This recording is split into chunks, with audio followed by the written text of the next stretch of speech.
Hi friends, welcome back to my channel. ഇന്ന് ഞാൻ വന്നിരിക്കുന്നത് ക്രിസ്മസ് കേക്കിന് വേണ്ട ഡ്രൈ ഫ്രൂട്ട്സ് സോക്ക് ചെയ്യുന്നത് എങ്ങനെയാണെന്നുള്ള വീഡിയോയുമായാണ്. ഞാനിവിടെ 2 മെത്തേഡിലുള്ള സോക്കിങ് ചെയ്യുന്നുണ്ട്. ഒന്ന് വൈൻ ഉപയോഗിച്ചും 2 ഗ്രേപ്പ് ജ്യൂസ് ഉപയോഗിച്ചും. ഈ രീതിയിൽ ചെയ്യുകയാണെങ്കിൽ 1 മാസം മുൻപേ നമുക്ക് പ്രിപ്പയർ ചെയ്ത് വെക്കാവുന്നതാണ്. ഇനി മൂന്നാമതൊരു മെത്തേഡ് കൂടെ ഉണ്ട്.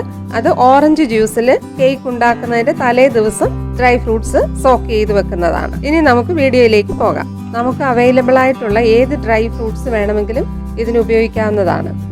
ഞാനിവിടെ 1.5 കപ്പ് സീഡ്ലെസ് ബ്ലാക്ക് റൈസിൻസ് എടുത്തിട്ടുണ്ട്. ഇത് നന്നായി കഴുകി വെയിലത്ത് വെച്ച് ഉണക്കി എടുത്തിട്ടുള്ളതാണ്. രണ്ടാമതായി 3/4 കപ്പ് ഡേറ്റ്സ് കട്ട് ചെയ്തതും എടുത്തിട്ടുണ്ട്. റൈസിൻസിന്റെ പകുതിയാണ് ഡേറ്റ്സ് എടുത്തിരിക്കുന്നത്. മൂന്നാമതായിട്ട് 1/4 കപ്പ് ചെറി കട്ട് ചെയ്തത് എടുത്തിട്ടുണ്ട്. നാലാമതായി 1 ടേബിൾ സ്പൂൺ ജിഞ്ചർ പീൽ എടുത്തിട്ടുണ്ട്. ഇത് ഷോപ്പിൽ വാങ്ങാനായിട്ട് കിട്ടും. അഞ്ചാമതായിട്ട് എടുത്തിരിക്കുന്നത് 1 ടീസ്പൂൺ ഓറഞ്ച് പീൽ ഗ്രേറ്റ് ചെയ്തതാണ്.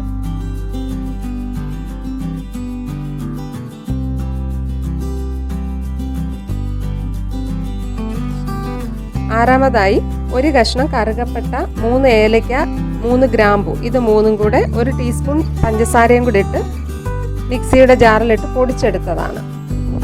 ഇനി നമുക്ക് ആവശ്യത്തിനുള്ള വൈനും ഒഴിച്ചു കൊടുക്കാനായിട്ട് എടുത്തിട്ടുണ്ട്. ഇത് ഹോം മെയ്ഡ് വൈനാണ്. 2 വർഷം മുൻപ് ഞാൻ ചെയ്ത വൈനാണിത്. ഓറഞ്ച് പീല് ഫ്രീസറിൽ വെച്ചിട്ട് എടുത്താൽ നമുക്ക് ഈസി ആയിട്ട് ഗ്രേറ്റ് ചെയ്തെടുക്കാം. അതിൻ്റെ ഔട്ടർ ഭാഗം മാത്രമേ എടുക്കാവൂ. അകത്തെ ആ വെള്ള പാർട്ട് എടുക്കാൻ പാടില്ല.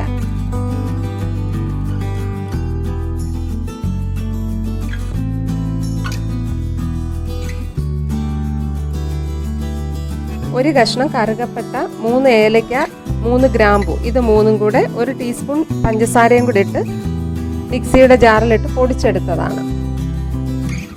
ഇത് നന്നായിട്ട് പൊടിഞ്ഞു കിട്ടാനാണ് ഷുഗറും കൂടി ഇട്ട് കൊടുക്കുന്നത്. ഇതിൻ്റെ പകുതിയാണ് മിക്സിങ്ങിന് ഉപയോഗിക്കുന്നത്.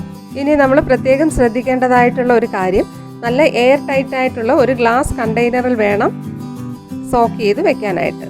ഇനി ഈ ഗ്ലാസ് ബൗളിലേക്ക് എല്ലാ ഡ്രൈ ഫ്രൂട്ട്സും ഇട്ട് കൊടുത്തിട്ട് നന്നായി മിക്സ് ചെയ്ത് കൊടുക്കാം.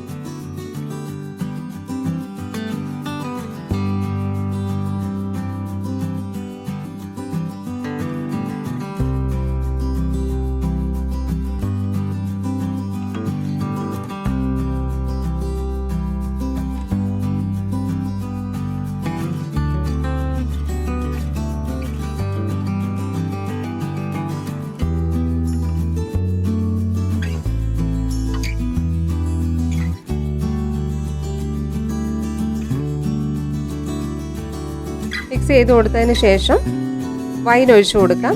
ഞാനിവിടെ 1/2 കപ്പ് വൈനാണ് ഒഴിച്ചു കൊടുക്കുന്നത്.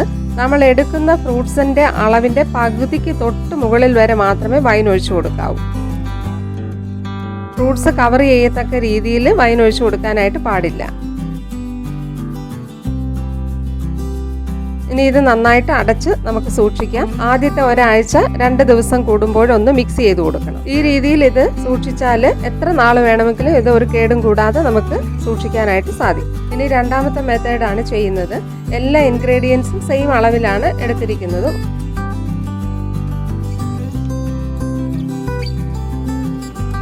വൈനിന് പകരം 1 കപ്പ് ഫ്രഷ് ഗ്രേപ്പ് ജ്യൂസ് എടുത്തിട്ടുണ്ട്. ഇനി ഒരു പാനിൽ 3/4 കപ്പ് ഷുഗർ ഇട്ട് കൊടുത്ത് 1/4 കപ്പ് വെള്ളവും കൂടി ഒഴിച്ചു കൊടുത്ത് ഒന്ന് മെൽറ്റ് ചെയ്തെടുക്കാം.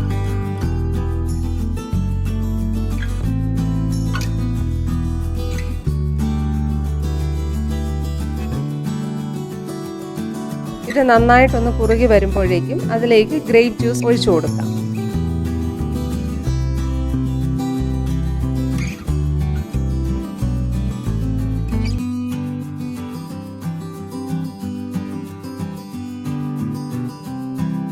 ഇനി ഇത് ഒരു തേനിൻ്റെ പരുവത്തിലുള്ള ഒരു കൺസിസ്റ്റൻസി ആകുന്നിടം വരെ ഒന്ന് ഫ്ലെയിം ഓണാക്കി കൊടുക്കാം. അതിനുശേഷം ഫ്ലെയിം ഓഫ് ചെയ്യാം.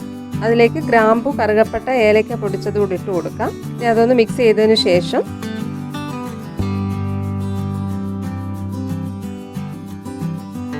ബാക്കി ഡ്രൈ ഫ്രൂട്ട്സ് എല്ലാം കൂടി ഇട്ട് കൊടുത്ത് നന്നായിട്ട് മിക്സ് ചെയ്ത് കൊടുക്കാം. അതിനുശേഷം നമുക്കിത് ആറുമ്പോഴേക്ക് എയർ ടൈറ്റ് ആയിട്ടുള്ള ഒരു ഗ്ലാസ് കണ്ടെയ്നറിൽ അടച്ച് സൂക്ഷിക്കാം. നട്ട്സ് സോക്ക് ചെയ്ത് വെക്കേണ്ട ആവശ്യമില്ല. കേക്ക് തയ്യാറാക്കുന്ന സമയത്ത് അതൊന്ന് റോസ്റ്റ് ചെയ്തിട്ട് കൊടുത്താൽ മതി.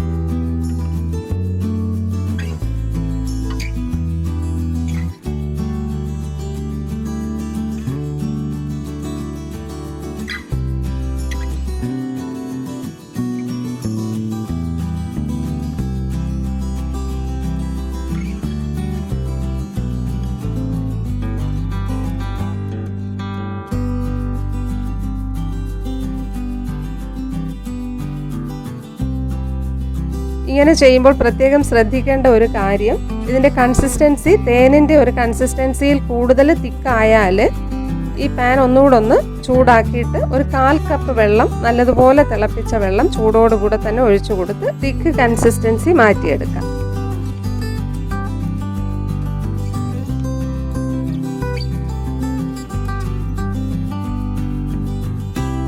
ഇനി ഇത് നന്നായിട്ട് അടച്ച് നമുക്ക് സൂക്ഷിക്കാം.